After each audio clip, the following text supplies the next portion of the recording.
পরম করুণাময় দয়ালু আল্লাহর নামে শুরু করছি।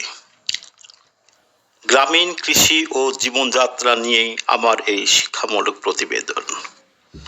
সম্মানিত সুধী, দিগন্ত বিস্তৃত সবুজ ধান ক্ষেত এই অঞ্চলের প্রধান ফসল যে ধান তা স্পষ্ট। কিছু জায়গায় ধান পাকা শুরু হয়েছে বা জমিতে নতুন করে চাষের প্রস্তুতিও চলছে। ধান ক্ষেতের মাঝে ছোট খাল বা নালা যা সেচ ব্যবস্থার জন্য ব্যবহৃত হয়। মাছ ধরার ফাঁদ দেখে বোঝা যায় যে এটি শুধু সেচের জন্য নয়, মৎস্য শিকারের জন্য গুরুত্বপূর্ণ। মাঠের এক পাশে ছোট আকারের বসতি রয়েছে, কিছু পাকা আধা পাকা ঘর। বসত ভিটা ও ফসলের মাঠের মধ্যে একটি সুস্পষ্ট বিভাজন বিদ্যমান। মাঠের পাশ দিয়ে একটি প্রধান সড়ক গিয়েছে।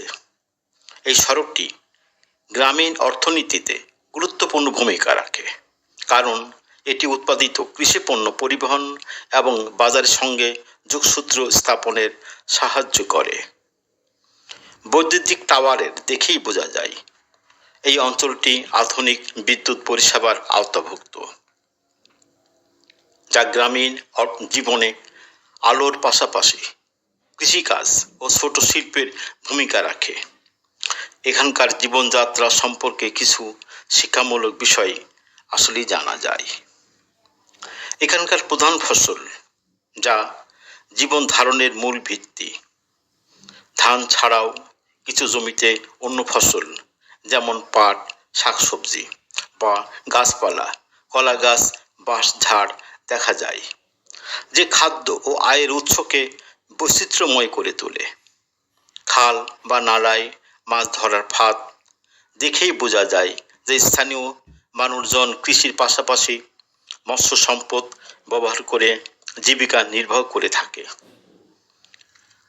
রাস্তায় রিক্সা, ভ্যান, অটোরিক্সা বা অন্যান্য যানবাহনের চলাচল প্রমাণ করে যে স্থানীয় পণ্য মানুষের দ্রুত পরিবহন ব্যবস্থার বিদ্যমান, যা গ্রামীণ অর্থনীতিতে সচল রাখে। মাঠের কাছে কিছু অসম্পূর্ণ পুরানো ঘর দেখতে পাচ্ছি, যা প্রমাণ করে যে গ্রামীণ আবাসন ব্যবস্থা ধীরে ধীরে উন্নত হচ্ছে।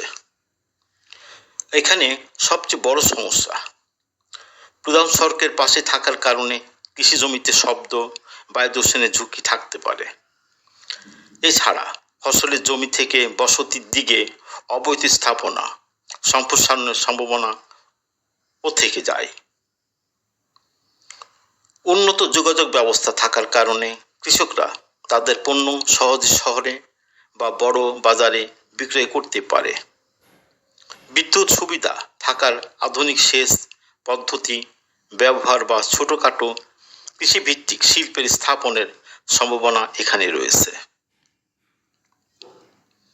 বাংলার কৃষি, প্রকৃতি, জনজীবনের এই চমৎকার সমন্বয় তুলে ধরলাম। এটি আমাদের মনে করিয়ে দেয় কিভাবে প্রাকৃতিক সম্পদ এবং মানুষের শ্রমের মাধ্যমে এই অঞ্চলের জীবনযাত্রার পরিচালিত হয়। আধুনিক অবকাঠামোর সঙ্গে এই ঐতিহ্যবাহী কৃষিকাজের এই সবস্থান গ্রামীণ অর্থনীতির মূল চালিকা শক্তি।